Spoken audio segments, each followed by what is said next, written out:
Bienvenidos a Perspectivas. Enrique, ¿cómo estás? Muy Hola, ¿cómo estás, Belén? ¿Cómo les va? Muy buen inicio de semana.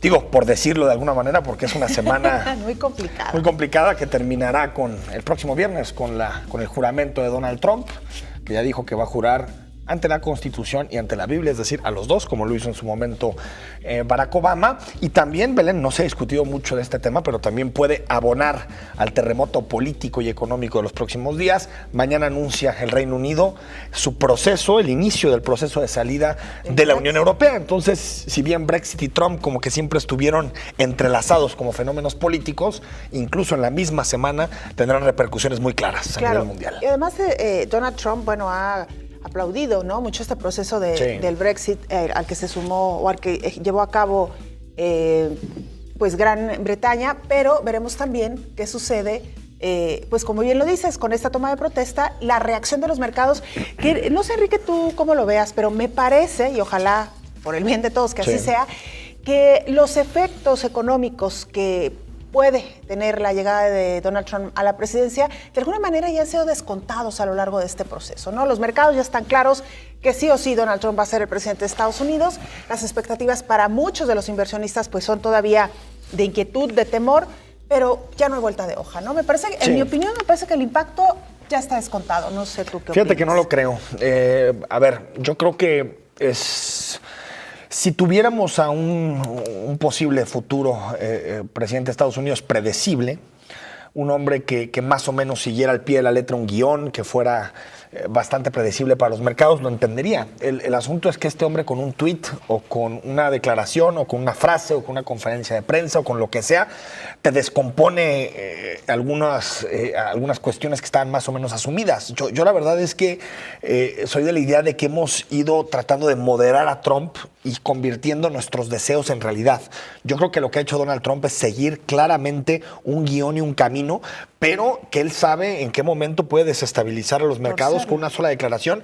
Y fíjate, él juega y asume que ese es el poder de su país. Y yo creo que es algo que también le gusta al americano de la calle, tener un presidente que asume a Estados Unidos como potencia, que asume que una declaración del presidente puede cambiar las cosas y desestabilizar los mercados. Y también es interesante, Belén, y esto también quedará para el análisis, cómo en un momento en donde el mundo siempre dice en el análisis, es que no importa lo que pase en los estados, al final siempre los poderes económicos se imponen sobre el poder político, ¿no? Es una frase muy dicha, ¿no? Y lo dicen gente desde izquierdas hasta derechas, de donde me digas.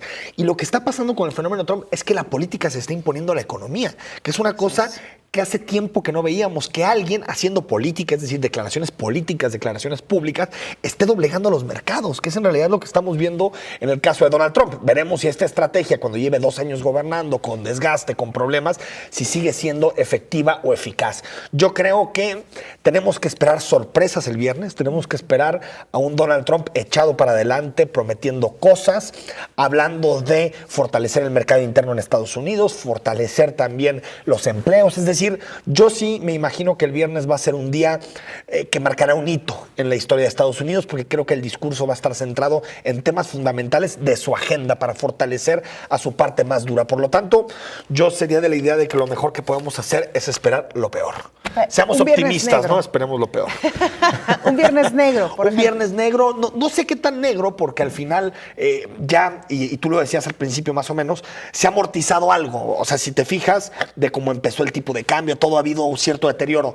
Pero sí creo que es un viernes que va a marcar mucho el rumbo de lo que va a ser las primeras acciones de Donald Trump en la Casa Blanca. Por eso yo creo que si lo vinculamos con el asunto del Brexit, puede ser una semana muy compleja a partir de mañana, ¿no? Sí, y la cuestión aquí, Enrique, es que nuevamente mirando hacia nosotros, me encantaría saber si el gobierno de México tiene ya un plan de contingencia, no solamente para el incremento en el precio de las gasolinas, sino para un eventual efecto negativo una vez que Donald Trump sea ya oficialmente presidente de Estados Unidos. Mira, a ver, yo creo que el gobierno mexicano ha tomado 2 decisiones relacionadas con el tema Trump. La primera fue la decisión en su momento muy polémica y aquí criticamos mucho, de recibir a Donald Trump a media campaña. Esa fue la primera decisión. Yo creo, lo he dicho y lo sigo sosteniendo, una decisión muy errada que nos dejó en humillación prácticamente con el mundo entero. Después de, había mucha gente, muchos amigos que viven fuera del país que me decían, pero ¿cómo después de lo que Trump les ha hecho lo invitan y lo pasean como jefe de Estado? Sí, parecía. Hay mucha gente que se lo sigue sin explicar. Y la segunda es la vuelta de lo que ya le llaman el nuevo primer ministro en México, que es el señor Luis Videgaray, que vuelve al gabinete y no vuelve en la posición que tenía antes, porque antes había un cierto equilibrio en el gabinete entre Luis Videgaray y Miguel Ángel Osorio Chong. Ahorita ese equilibrio se ha roto y clarísimamente la apuesta de los 2 últimos años, 1 año, 10 meses que le quedan a Enrique Peña Nieto, es en realidad apostar por el modelo de Luis Videgaray. Él tomó ya una decisión que es seguir a Luis Videgaray. Tan es así que los hombres fuertes del gabinete, Aurelio Nuño, José Antonio Meade, todos ellos son gente de Videgaray. Es decir, es gente que ha venido creciendo políticamente con Videgaray y por lo tanto, desde mi punto de vista, la llegada a la Cancillería, la llegada a Tlatelolco de Luis Videgaray es una designación de Trump y del entorno de Trump, que le dijo al presidente, con esta persona podemos tener algún tipo de relación, y que el presidente entiende que su único conducto, él mismo lo ha aceptado, es precisamente con pues un asesor muy cercano, incluso ya está familiar político de Donald Trump, ¿no? Entonces creo que son las únicas 2 decisiones que, si te fijas, ninguna es decisión de fondo. ¿Qué extraño yo del caso de México y de lo que podría ser la presidencia de la República en un caso de estas características o en un entorno de estas características?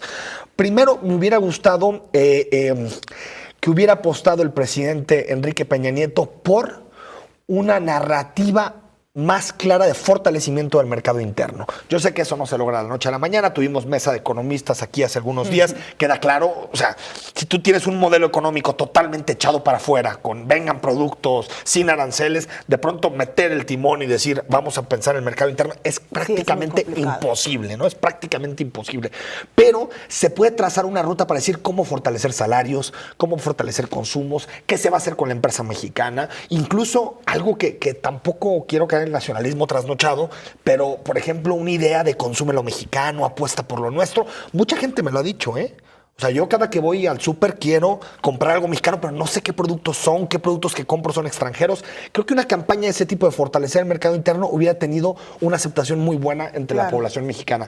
Segundo, un plan creíble, no a 1 año, no a 2, no a 5, a 10 años, o a 20 años de diversificación económica. Sí. De decir, nosotros vamos a tratar de que si ahorita el 85% de nuestras exportaciones, el 85% de nuestras importaciones vienen de Estados Unidos o van hacia Estados Unidos, lo que queremos es que en un futuro sea el 40%. Y por lo tanto, que sea más importante el mercado de Asia, sea más importante el mercado de Sudamérica, apostemos por el norte de África con tasas de consumo mucho mejores, por entrar al difícil mercado europeo por todos los aranceles que tiene. Es decir, un programa de diversificación que haga que ya no tengamos que sufrir cada que los gringos eligen, porque si eligen a alguien que no nos conviene, pues ¡pum!, golpe directo en nuestra economía. Y tercer punto, Belén, una narrativa política. O sea, el presidente es un político y el político lo que tiene que hacer es dar más soluciones que problemas. Y por lo tanto el presidente tenía que haber dicho, como país convocamos a un proyecto nacional claro, sin ambigüedades, para fortalecernos de cara a Trump. Si tenías esas 3 cosas, mercado interno, diversificación y conducción política, creo que sería más fácil enfrentar esta crisis. El problema es que no tenemos nada. Tenemos un gobierno débil, un gabinete que no responde. El único cambio fue Luis Videgaray. Es decir, creo que una presidencia totalmente extraviada, ¿no? Por donde la veamos. Claro, no tenemos a alguien que realmente vaya dirigiendo el barco y mucho menos tenemos un camino claro por el cual navegar. Y mientras te escuchaba, Enrique, pensaba, por ejemplo, lo que mencionas, esta idea de diversificar los mercados, de apostar más también por lo nacional, pero digamos que es un principio básico de cualquier economía, de cualquier financiero. Hasta de la persona. Claro, no puedes no le apostar metes todo todos tus huevos una sola canasta, ¿no? Claro. Evidentemente, y es lo que no hemos hecho en nuestro país. ¿Por qué? Porque tampoco hemos sido una sociedad que ha exigido lo suficiente para que el gobierno reaccione y diga, efectivamente, no podemos depender al 100% del gobierno de Estados Unidos. Y además, Enrique, lo hemos visto en muchos países, no solamente de Europa, incluso yo me atrevería a decir de algunos de centro, más que de centro de Sudamérica. Pienso, por ejemplo, en Uruguay, donde un cambio de presidente, donde un cambio de partido no necesariamente impacta en el futuro o en la estabilidad del país. Ya no hablemos de los países europeos o de los países de primer mundo, sí, donde la política, como bien lo dices, se mantiene hasta cierto punto al margen de los movimientos económicos. Y eso es lo que tampoco hemos visto en nuestro país desde hace muchísimas décadas, ¿no? Es que fíjate, Belén, y aquí es también, desde mi punto de vista, la deconstrucción o se desmorona una narrativa que parecía que no tenía alternativa. Si recuerdas desde los periodos de Salinas, incluso iría antes, hasta Miguel de la Madrid, para acá, ha habido una idea de que nuestro único proyecto de futuro tiene que ser el norte. Siempre. Es decir, hay que mirar hacia arriba, hay que mirar a los ricos, ¿no? ¿Para qué miramos a los pobres que están en el sur? Hay que mirar a Estados Unidos, hay que mirar, menos a Canadá, ¿no? Pero a Estados Unidos que está ahí, hay que mirarlo, hay que hacer negocios con Estados Unidos, hay que abrirnos para Estados Unidos, hay que buscar una integración regional con ellos y avanzar en ciertas agendas comunes. Sin embargo, esa idea se está desmoronando porque nos ha hecho estar tan imbricados y ser tan interdependientes que prácticamente cualquier decisión política que se toma en Estados Unidos nos termina golpeando de una forma pavorosa. El hecho, por ejemplo, ¿qué pasaría si el 75-80% de nuestra gasolina la hiciéramos aquí y no la tuvieras que importar a Estados Unidos? Claro. No tendríamos el grave problema que tenemos hoy del precio de la gasolina y el enojo social después de la decisión que tomó el presidente de la República. Pero es que nos dijeron mucho tiempo los ideólogos de la Cancillería, los presidentes, los académicos de este país, o muchos académicos de este país, no hay otro destino para México que estrechar los lazos con Estados Unidos. Y creo que a lo que nos llevaron es un callejón sin salida, donde no tenemos, por ejemplo, México ahorita tiene una debilidad pasmosa para decir, oigan, países de América Latina, vamos formando un bloque para decirle a este señor que no puede portarse de esta manera con nosotros. Pero ¿sabes también por qué, en Sudamérica no nos pelan. Claro, pero además porque también hemos sido responsables de no fortalecer los lazos. Bueno, el come si te vas con Cuba, ¿no? Tan claro. Este desdén hacia los países de Centro y Sudamérica, sí, pues evidentemente nos ha cobrado factura, y en Centroamérica y Sudamérica no tenemos una imagen precisamente de un país con el cual se pueda negociar. Totalmente, y yo creo que fue una decisión política en su momento de apostar por el norte, que creo, Belén, en México nos estamos dando cuenta que fue un error no apostar hacia el norte, qué bueno que lo hicimos, sino solamente hacia el norte. Y creo que ese proyecto hoy se está terminando, se está desmoronando, va a tardar algunos años en cambiar, pero creo que en México nos estamos dando cuenta que no fue la mejor decisión. Bueno, pues tremendo. Veremos qué sucede con el viernes. Esperemos que no sea tan negro, ¿no?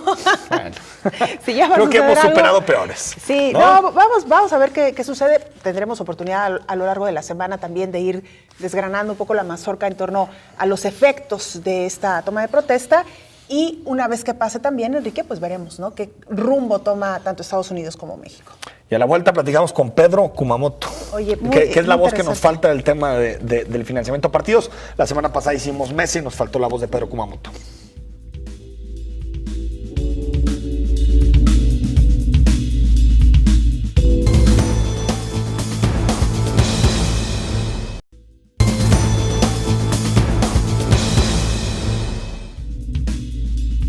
Estamos de vuelta en Perspectivas, Belén, un tema fundamental.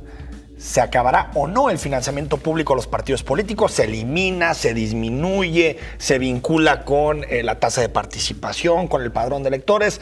Estamos en un debate de fórmulas actualmente, ¿no? Pero por lo que he podido escuchar en las últimas horas, Enrique, me parece que otra vez los partidos políticos están cerrando filas en rechazar esta propuesta del Ejecutivo de eliminar el subsidio, ¿no? Pues no sé. Ya están poniendo muchos peros, que si se necesita una reforma de fondo, que si entonces ajustamos no sé qué. Vamos a ver qué sucede en los Tenemos en línea telefónica a Pedro Kumamoto, que, bueno, este tema del asunto del financiamiento de los partidos lo ha defendido desde campaña. Sí, Pedro, muy buenas noches. Enrique, Belén, un gusto saludarles y saludar a las personas que ven acá Perspectiva. Antes de que nos platiques, Pedro, de tu iniciativa en particular, ¿qué te parece la que mandó el Ejecutivo?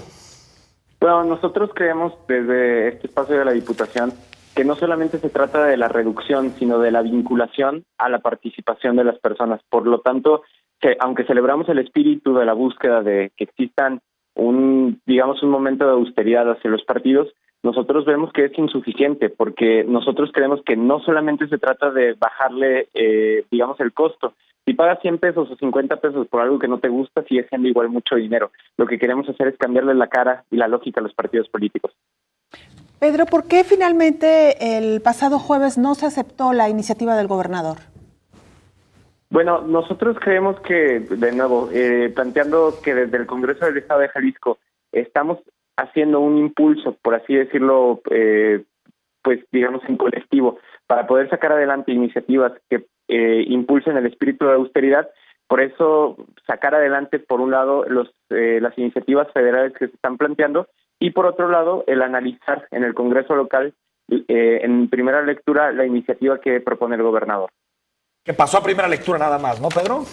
Así es, digo, no creo que el Congreso tenga que ser una ventanilla de trámites para el gobernador y por lo mismo merece un debate, si bien es cierto que ya se le dio un primer trámite y se demostró que hay voluntad para analizar el tema, también es cierto que este planteamiento podría ser incluso prácticamente imposible. Por poner un ejemplo, yo estoy a favor de la reducción del financiamiento a partidos políticos, pero si lo que tú planteas, como lo hizo el gobernador, es que no pueden recibir nada de financiamiento público, eso los dejaría sin financiamiento también privado de facto. ¿Por qué? Porque lo que dice hoy por hoy la fórmula es que el 100% de lo que se les da de financiamiento público, el 10% de eso lo pueden recibir en financiamiento privado.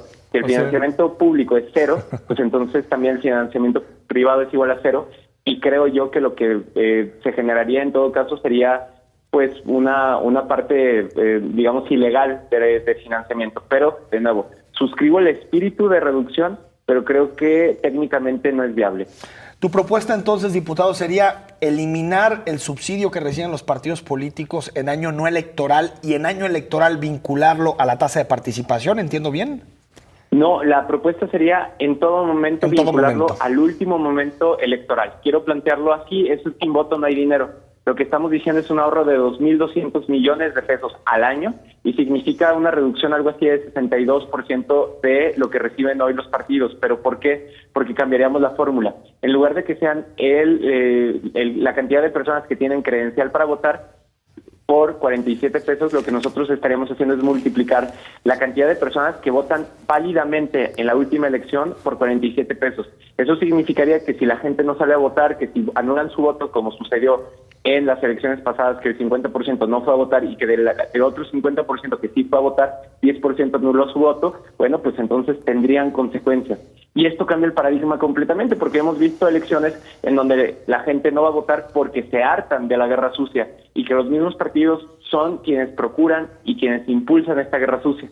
Lo que queremos acabar es con este tipo de espíritus en donde la gente pues no está enamorándose de la democracia. Lo que queremos es que volvamos a creer en los partidos, en la democracia y en los procesos institucionales que hoy este tipo de partidos no nos pueden convocar a ellos.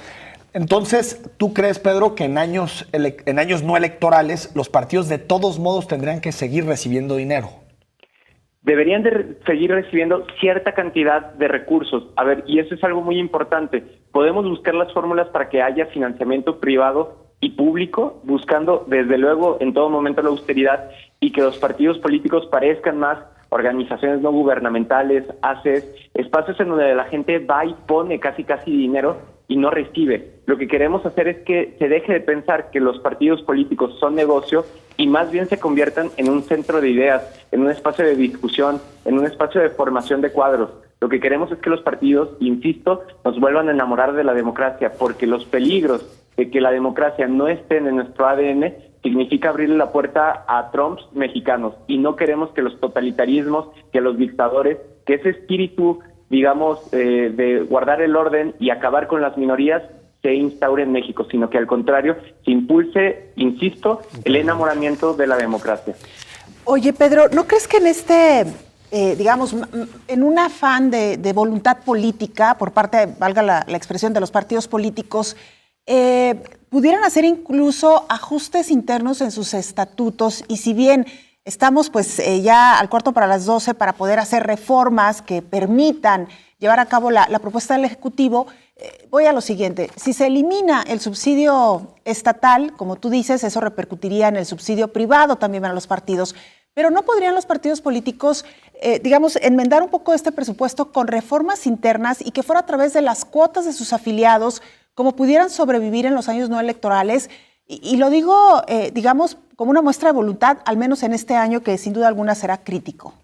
Yo estaría completamente a favor de lo que dices, Belén, solamente que sería ilegal. y ese es el problema. Insisto, no quiero defender que los partidos políticos reciben poco dinero, al contrario, yo creo que se debe cambiar esa fórmula, pero mientras no cambien el fondo, lo que están haciendo es pura demagogia, Belén. Lo que están diciendo es que no van a recibir dinero, pero eso es ilegal porque hay un orden federal que lo que plantea en la Ley General de Partidos Políticos es esta fórmula. Entonces, desde luego que sí, estoy totalmente de acuerdo con lo que dices, solamente que no lo hagan de dientes para afuera, sino que también cambien la fórmula en la Constitución, en el artículo 41 y finalmente en el artículo 51 de la Ley General de Partidos Políticos.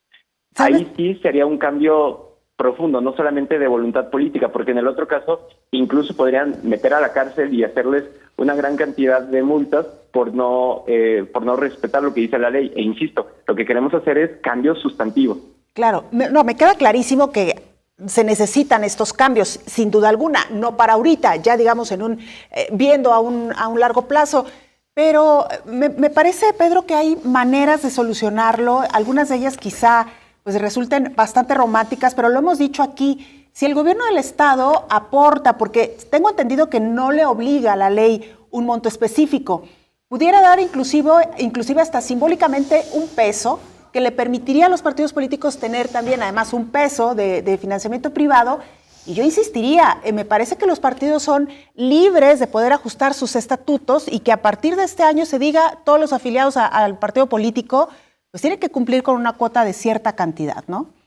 Claro, no, y eso pondría, digamos, en duda o podría demostrar que estamos equivocados quienes pensamos que hoy quien milita en un partido, incluso dentro de los partidos, no se siente representado, ¿no? Desde luego, yo creo que sería un buen avance al respecto de demostrar que los partidos son útiles o son herramientas para la sociedad. Claro. Solamente y seguir planteando este punto de que, aunque es una muy buena idea, es ilegal, insistiendo en que yo estoy totalmente de acuerdo con la idea, pero que tendrían que cambiar la constitución del país y cambiar las leyes federales para que esto pueda suceder, porque de otra forma, pues simplemente no tendrían presupuesto alguno de ningún tipo, ni de lo que se le entrega por la parte gubernamental, pero por otro lado, tampoco por la parte privada, porque si se les entregara, aunque sea un peso simbólico, lo que podrían recibir en este año serían 10 centavos. Eso es a lo que me refiero. Ahora, Pedro, ¿por qué crees, y ya nos quedan un par de minutos, por qué crees que al PRI le entró tanta prisa porque salga esto? Bueno, yo creo que cargan con una culpa muy clara de haber propuesto y haber hecho las reformas estructurales, aunque digan que no, esencialmente lo que estamos sintiendo del golpe de cómo se están liberando los precios del petróleo, o más bien los precios de la gasolina, proviene de la reforma energética. Proviene también, por otro lado, de una serie de mentiras en donde nos dicen que va a bajar la luz, el gas, la gasolina, y eso no sucede. Y creo yo que desde ahí pues se genera una serie de culpas que lo único que termina sucediendo es que demuestran la incapacidad del Ejecutivo Federal y, por otro lado, de las mentiras que propició por el tema de la reforma energética. Dice la bancada de Movimiento Ciudadano que en 15 días puede salir la legislación. ¿Tú lo ves probable? Yo creo que, por un lado, como es un tema de un periodo ordinario, lo que podría suceder es que en febrero, entrando, hacer toda la presión posible para que las distintas iniciativas, en mi caso, la de Sin Voto No Hay Dinero, que es una propuesta que ya hicimos, que ya llegó o que ya llegará en estos días a la Cámara de Diputados y Diputadas, lo que pueda suceder es que se discuta. Yo creo que sí puede suceder. No pondría la cantidad de días, pero sí pondría la posibilidad de que por una vez en mucho tiempo la clase política escuche lo que está diciendo la sociedad, que es que si quieren nuestro dinero, primero se ganen nuestro voto. Y que lo hagan bien para que no tengamos que modificar esto en algunos años, ¿no? Desde luego. Lo que queremos son reformas de gran calado y a largo plazo. No queremos que se estén enmendando cada tiempo. Y creo yo que sí estamos en la circunstancia, porque hoy esta indignación que siente la mayoría de la población lo que nos llama es actuar. Y si bien es cierto que cambiar el presupuesto a partidos políticos no acaba con el gasolinazo, lo cierto también es que podemos utilizar esta emergencia nacional para cambiar la lógica de cómo se hace la política en este país. Pedro Kumamoto, como siempre, gracias. Gracias, Belén. Gracias, Enrique. Un gusto saludarles. Ahí está la opinión del diputado independiente Pedro Kumamoto, uno de los impulsores de este tema, lo digo desde campaña, ¿no? Porque ya ahorita al parecer todos estaban en contra del financiamiento público de los partidos. No es cierto, ¿verdad? Yo sigo pensando... Hace algún tiempo los partidos se agarraban, pero así. ¿no? No, y sigo pensando, Enrique, que no van a soltar este presupuesto. Yo creo que sí, fíjate. Yo creo que no, porque MC y PRI tienen gobiernos para subsanar eso. Bueno, claro. Y de ahí van a sacar lana. ¿Tú crees realmente que vamos a ir al modelo romántico del militante dando 300 pesos? No, por eso digo que no van a soltar el presupuesto. Por eso digo que por eso, no lo pero van a soltar. lo van a sacar esos gobiernos. Lo único que van a hacer es pasarlo de un lado a otro. ¿Sabes qué? Digo, y qué ojalá bueno, que yo no, estoy a favor de que lo eliminen, ¿eh? Ojalá que no suceda, y ojalá que estemos muy atentos, y qué bueno que existan ya leyes de transparencia y que hay mecanismos ya más efectivos para rastrear estos presupuestos y que no se filtren como se filtraban antes a acciones que no tienen nada que ver con el gobierno. Pero me parece que las declaraciones que yo he escuchado en las últimas horas es de, si modificamos la ley, entonces aceptamos que eliminen el presupuesto. Pues es que yo sigo pensando que sí hay maneras de que renuncies a ese presupuesto. Sí, y que metas un esquema. Exacto. Por eso, pero que se haga al mismo tiempo. Claro, sí. Es que a mí se hace que entraron unas prisas que, bueno, son inexplicables. Que eso estoy de acuerdo. No puedes quitarle un presupuesto de la noche a la mañana a alguien que ya lo tenía programado para ese año, y sin decirle, obtén un presupuesto a través de estas vías privadas. Yo creo que está bien que sea una reforma integral. Vamos al corte, Belén, y al regresar seguimos platicando con eso y platicamos con Mauricio Gudiño también.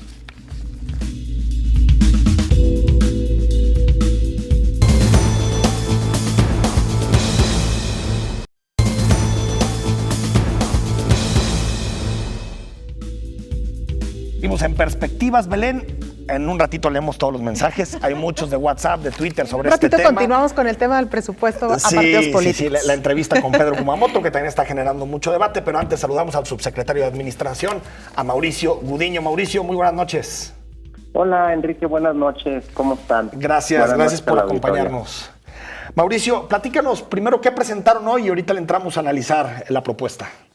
Sí, mira, el señor gobernador anunció entre las medidas que tienen que ver para mitigar el aumento en el precio de la gasolina, uno de los puntos importantes es lograr convertir parte de los vehículos que tiene el gobierno del estado hacia el gas natural.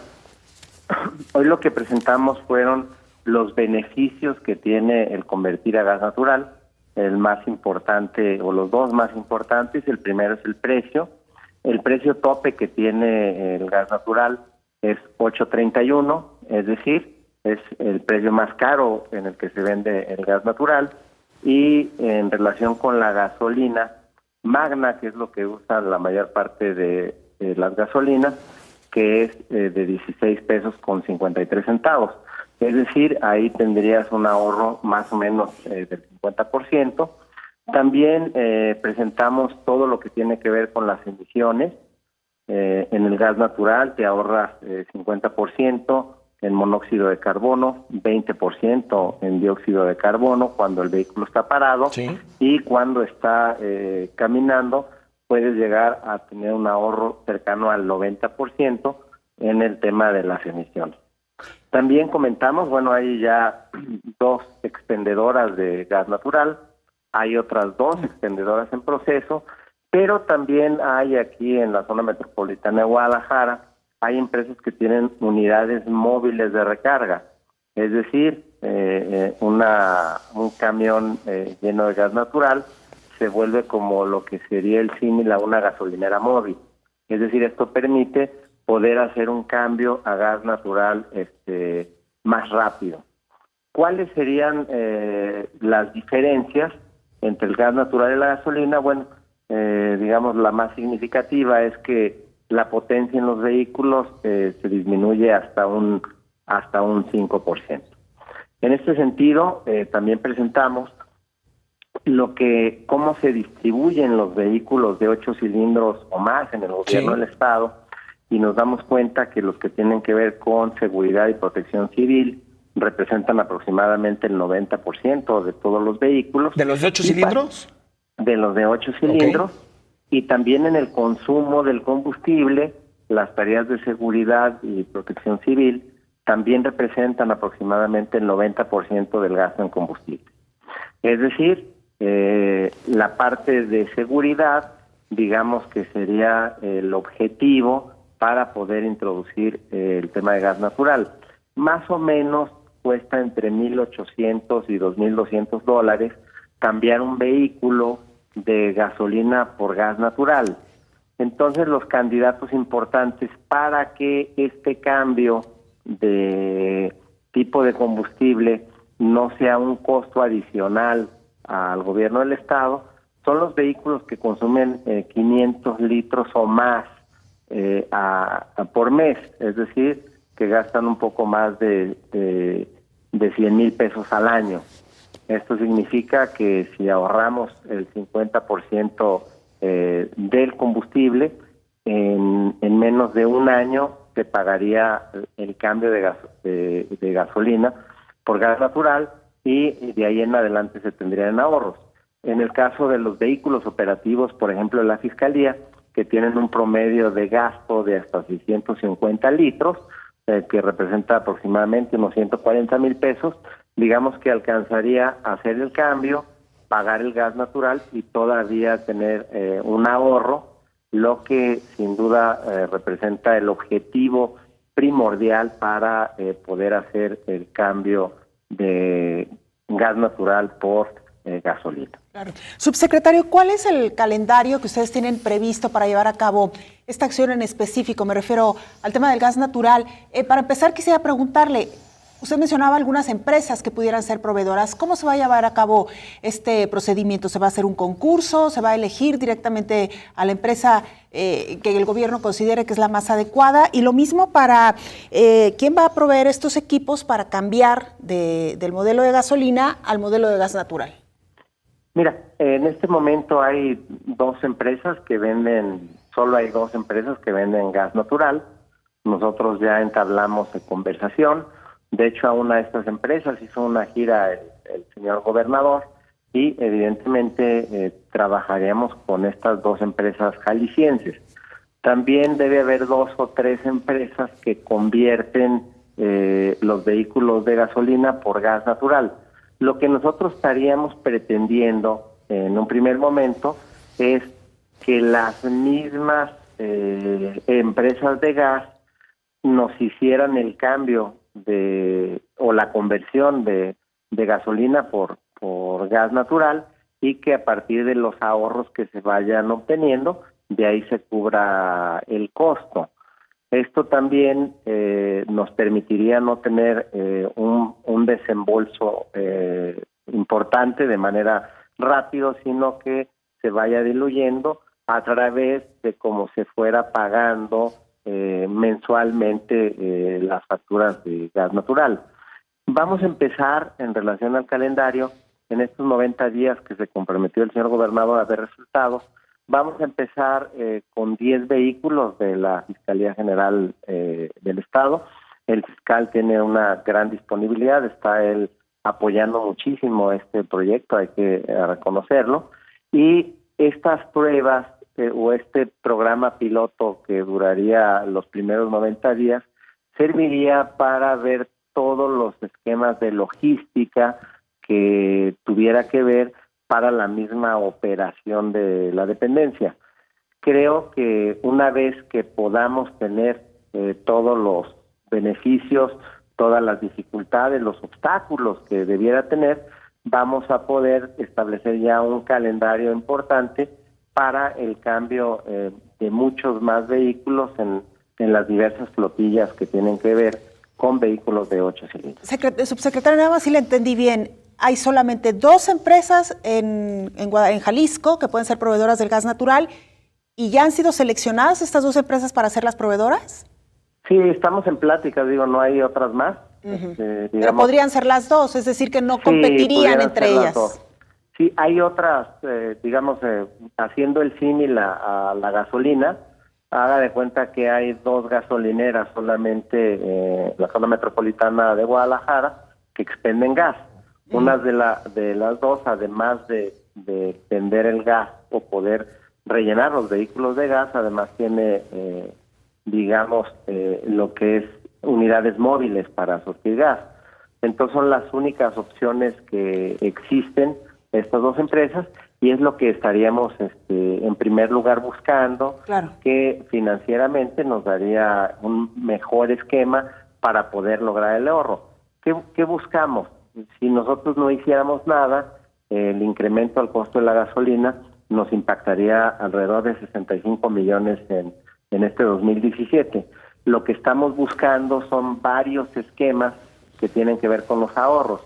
Adicionalmente, vamos a sacar de la circulación 350 y 300 vehículos, y muchas de las dependencias están reduciendo los suministros de gasolina al 50% en muchos vehículos, y sumado a este tema del gas natural, lo que buscamos es que este impacto de 65 millones no lo podamos ahorrar con todas estas medidas y no logremos pagar el impacto. Pero en realidad, subsecretario, estos 65 millones de pesos se ahorran, pero en realidad, en términos reales, es más bien no gastarlos, ¿no? Sí.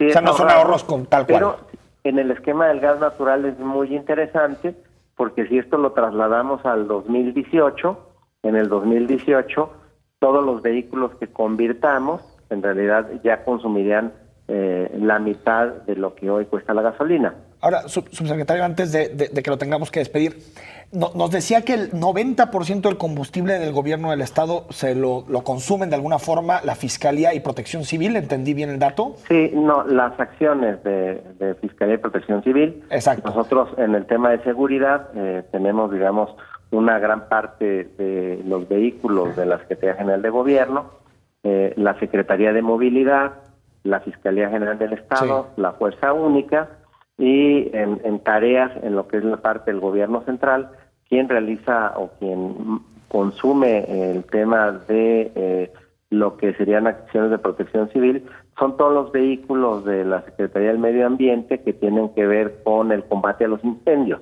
Sí. En el caso de protección civil es un organismo público descentralizado.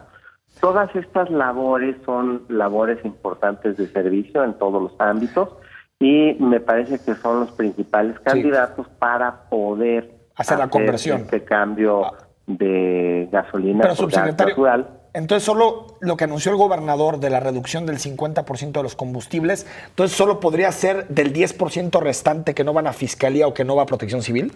Sí, efectivamente. O sea, entonces nada más 5% de alguna forma. No, pero también tiene que ver, con todos los vehículos administrativos de estas dependencias, que también tienen un porcentaje que representa, más todo lo que ahorremos de gas natural. Es decir, vamos a poder tener con todas las acciones en su conjunto, menos los vehículos que demos de baja, que van a dejar de circular. En todo esto vamos a lograr tener un impacto importante. ¿Cuánto tenemos calculado de ahorro, subsecretario? Nosotros lo que estaríamos buscando es que estos 65 millones adicionales los logremos ahorrar. En el dado caso que tengamos éxito y logremos tener más ahorros, los demás ahorros, pues entrarían al fondo de contingencias que está haciendo el gobernador para enfrentar esta tan difícil situación. Ahora, subsecretario, ¿eventualmente se podría pensar en un modelo similar para el autotransporte, camiones del transporte público? Bueno, ya hay que recordar que hay una empresa precisamente del Salto, que tiene vehículos de gas natural. También la empresa del gobierno, Servicios y Transportes, también tiene vehículos de gas natural. Hay en algunas otras ciudades del país, por ejemplo en Querétaro están metiendo taxis que tienen gas natural, en Celaya, en Nuevo León, y hay ciudades en Sudamérica, por ejemplo Buenos Aires, que tiene más del 70 u 80% de los vehículos también para gas natural, y muchos usan también gas LP. Es decir, es una excelente opción, y me parece que este proyecto será punta de lanza no exclusivamente para los vehículos del gobierno, sino que seguramente muchos vehículos se van a integrar. De hecho, una de las empresas con las que platiqué hoy me decía que han logrado convertir a gas LP más de 800 unidades de carga. Es decir, me parece que va a ser una extraordinaria opción para el presente y para el futuro, porque el gas natural no tiene que ver con el petróleo. Claro. Es decir, no se impacta con los precios internacionales del petróleo, es mucho más estable el precio del gas natural, y va a ser una extraordinaria opción para poder buscar los ahorros. Por lo menos para frenar el incremento a la tarifa del transporte, subsecretario, ¿no? Eventualmente. Sí, exactamente. Es una muy buena opción también para transportación de carga y para otras muchas opciones. Lo importante es que ya vamos a arrancar con esta prueba piloto y esperemos que podamos convertir muchos más vehículos. Por supuesto que en cuanto vaya creciendo el número de estaciones de gas natural, no solo en la zona metropolitana, sino en el interior del estado, nos va a permitir poder acrecentar a una mayor velocidad el número de vehículos que pudiéramos hacer la conversión. Claro. Muy bien, subsecretario, pues muchísimas gracias por esta charla. Gracias. No, pues gracias, que pasen buenas noches y buenas noches a la auditoría. Mauricio Gudiño, subsecretario de Administración. También interesante, ¿no? Muy interesante. Las cosas que el gasolinazo nos está obligando a hacer, qué bueno. Que deberíamos de hacerlas. De hacerlas sin gasolinazo y sin nada, ¿no? A mí, tal vez por la experiencia, pero sí, bueno, regresando mejor lo comentamos porque nos queda todavía un bloque para analizar lo que aquí hemos escuchado. Vamos a la pausa. Así es, vamos a la pausa.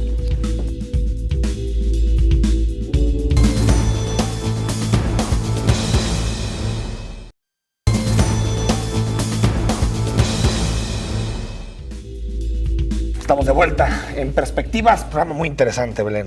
Sí, declaraciones muy interesantes, Kumamoto estuvo también, Mauricio Gudiño en el bloque anterior. Y bueno, para quien nos acaba de sintonizar, discutimos el dinero a los partidos políticos, qué respuesta hay que tener en México frente a Trump, y también esta conversión que anuncia el gobierno del estado de vehículos de uso de gasolina a vehículos de gas natural y el posible ahorro, que a mí no me quedó claro cuánto es, ¿eh? Me quedó claro que es que si ellos pensaban gastarse 65 millones de pesos más por el gasolinazo, no lo van a gastar. Exacto. Pero en realidad no es ahorro en sí, ¿no? Porque no está ni siquiera presupuestado. Es una tentativa por el aumento en los precios de la gasolina, ¿no? Yo creo, Enrique, que en este caso específico del gas natural sí es necesario hacer un análisis mucho más frío, porque de repente, así cuando uno lo escucha, no retienes todos los números. Por ejemplo, el simple hecho de cambiar los convertidores o cambiar el sistema para que un auto funcione con gas natural, lo dijo el subsecretario, es entre $1,800 y $1,200. Es decir, no es cualquier cosa. Luego dice, bueno, vamos a ver si las empresas proveedoras nos hacen este cambio. Hay que bajar los datos, ¿no? Sí, yo creo que... Y otra cosa, Enrique, y mira, te lo decía en el corte, no sé si ya es una deformación periodística de tantos años haberlo visto, es aquí donde a veces los gobiernos aprovechan para sacar negocio de donde pueden, ¿no? ¿Quién va a proveer el gas? Totalmente. Y entonces, ¿cuánto te voy a dar de porcentaje? ¿Quién nos va a vender los calentadores solares? ¿Y por qué elijo a esta empresa y no a esta? Sí. Y si solamente hay dos jugadores, pues hay varias posibilidades ahí de asociaciones delictuosas, ¿no? Estoy totalmente contigo. Y bueno, el deber de un periodista es sospechar esas cosas. Ahora sí que está en el ADN. Veces.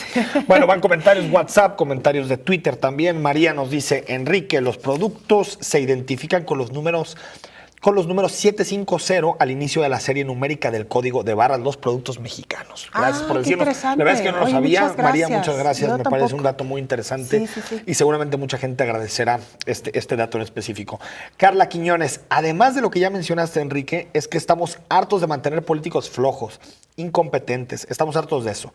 Si garantizaran lo que los políticos han robado, también no estaríamos como estamos. Sí, totalmente.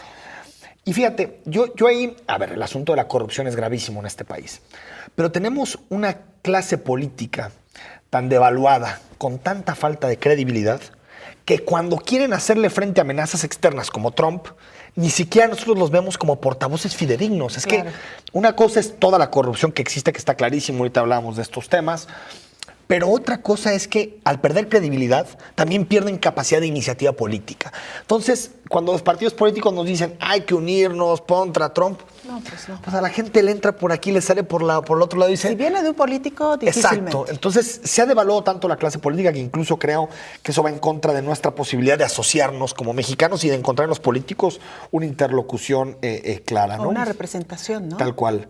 Bueno, también nos dice Luz, mira tu zen, donde le manden otro 11 de septiembre. Entonces sí, agárrense, porque ese abre no está bien de su cabeza, o se aplaca o hace una guerra. Hijo. Y yo creo que uno de los asuntos más preocupantes del inicio de Trump, y digo, nosotros obviamente pensamos en nuestro país, pero el mundo está pendiente de esta guerra comercial con China, que son las dos superpotencias del mundo, son las dos, entre Estados Unidos y China, tienen una gran cantidad del Producto Interno Bruto del planeta, y lo más grave que podría existir es una guerra comercial que se transfiere a la guerra política y que puede acabar hasta en acciones de otro tipo entre China y Estados Unidos. Ahí sí nos llevan a todos entre las patas. A todos al baile, como dirían. Oscar dice, tristemente, Donald Trump es la prueba viva de que sigue vivo el espíritu de libertad en América, porque siendo republicano está claro cómo representa la visión que su democracia tiene del sistema económico social mexicano. Bueno, Donald Trump, que genera también en Estados Unidos pues antipatías, simpatías, de todo. Algunos mensajes también, Belén, que nos mandan en Twitter. Gracias por mandarnos a las cuentas institucionales o a las cuentas personales.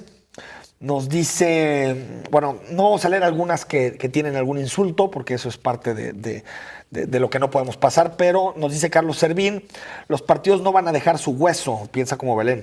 Deberían de quitarles todo el financiamiento público en año electoral, dice Carlos Servín, al que le mandamos un saludo. Sí, claro. Pues mira, está la moneda en el aire. Yo la verdad es que creo que, y he tenido posibilidad de tener mesas con todos los representantes de partidos políticos, y me queda claro que si MC y PRI quieren, y MC ya dijo que sí, y el PRI dice también, está para que se pase. Pero ¿sabes cuál es el punto, Enrique? Que lo están condicionando. Es decir... Qué bueno que lo condicionen. Bueno, sí. Creo que lo peor es sacar una reforma que vaya a ser anticonstitucional, que no pase. ¿No? El punto es el siguiente. Me parece que también están aprovechando estas, digamos, beneficios que les concede la ley, que yo estoy totalmente de acuerdo, no podemos ir en contra de la ley, pero lo están aprovechando muy bien para decir cómo no, en lugar de decir, oigan, vamos buscando cómo sí, sin meternos en tantas complicaciones. Ya veremos posteriormente las adecuaciones que tenemos que hacer en la Constitución, pero yo insisto, si hay voluntad política y quieres, se pueden llegar a acuerdos sin necesidad de violentar a la Constitución. Desde mi punto de vista, PAN, PRD y Partido Verde van a hacer todo lo posible porque esto no pase. ¿Por qué? Esa es mi lógica. PAN, PRD y Partido Verde no tienen casi gobiernos. Claro. Por lo tanto, no tienen dónde acomodar a su gente, no tienen forma de encontrar recursos adicionales. Es decir, creo que, aunque dicen de dientes para afuera que van, creo que van a hacer todo lo posible para torpedear la iniciativa del gobernador. En el caso de PRI Movimiento Ciudadano, creo que Movimiento Ciudadano tiene la idea de que gobierna mucho y que va a gobernar más en el futuro. Es decir, tiene como una especie de horizonte de expectativas que creo que incluso puede hacerles o puede provocar que dejen el financiamiento público para el partido, para Movimiento Ciudadano. El PRI creo que está convencido, está claro, viene un relevo en la dirigencia estatal y está convencido también. Entonces, creo que sí, o sea que va a haber, diría yo, un debate muy profundo en los siguientes días sobre el modelo y se va a tener que trascender hacia el modelo, cómo va a ser, a través de qué tipo de financiamiento privado, donaciones y lo demás, pero creo que al final, y incluso me arriesgo, quedaré aquí grabado, que yo creo que la iniciativa sale en el primer cuatrimestre del año. O sea, creo que habrá iniciativa de, no sé si eliminación completa, pero de disminución del financiamiento público a los partidos políticos de aquí a abril, porque hay que recordar que el 23 de abril tienen los partidos última fecha para pasar el sistema estatal anticorrupción, pasar todas las leyes. Entonces creo que antes del sistema estatal pasará este tema de dinero. Y tiene que ser rápido, yo diría, Enrique, porque a final de cuentas lo dado no lo van a regresar y el tiempo corre. Entonces, si ya los partidos políticos han recibido algo o ya recibieron parte del financiamiento para este año, pues difícilmente lo van a regresar. Pues sí, ¿no? por ejemplo, podrían no regresar 3 meses. Porque acuérdate que les dan por mes, ¿no? No les dan todos de un golpe. Entonces, pues bueno, sí tendría que ser...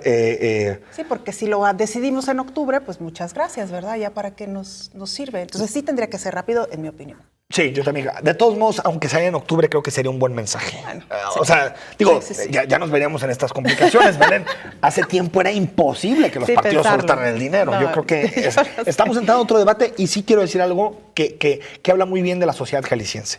Aquí en Jalisco pasan cosas que no pasan en ningún otro lado de este país. Eso es cierto. Y creo que eso ha sido producto de una sociedad civil muy organizada que presiona medios de comunicación más libres que en otros lugares, pero también de la competencia política entre dos partidos, entre el PRI y Movimiento Ciudadano, que entienden que tienen que ganar la agenda, que tienen que ser el primero. Y qué bueno, creo que eso es producto de una sociedad que demanda. Cuando una sociedad no demanda, pues por atrás se ponen de acuerdo. Claro. Creo que la imbricación entre competencia política de dos partidos sólidos, dos partidos que pueden gobernar, y una sociedad civil que demanda, tiene resultados como este. Sí, totalmente. Pregunta Rafael Hernández, nos dice, ¿recuerdan otro presidente mexicano más repudiado que Peña Nieto? Yo no recuerdo a nadie en funciones. Recuerdo a Carlos Salinas después. Pero sí. En funciones no, ¿eh? Yo creo que en funciones es el más repudiado.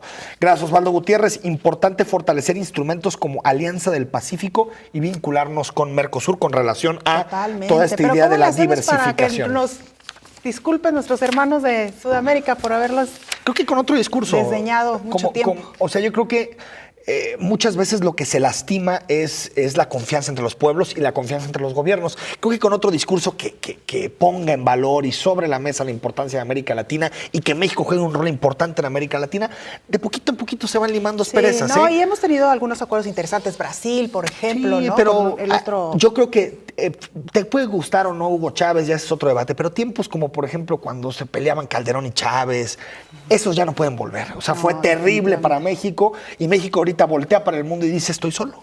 ¿Por qué? Porque aposté por uno. Así es. Y nadie está atrás echándome la mano con este hombre del norte, ¿no? Bueno, vámonos. Nos quedaron temas en el tintero, Enrique.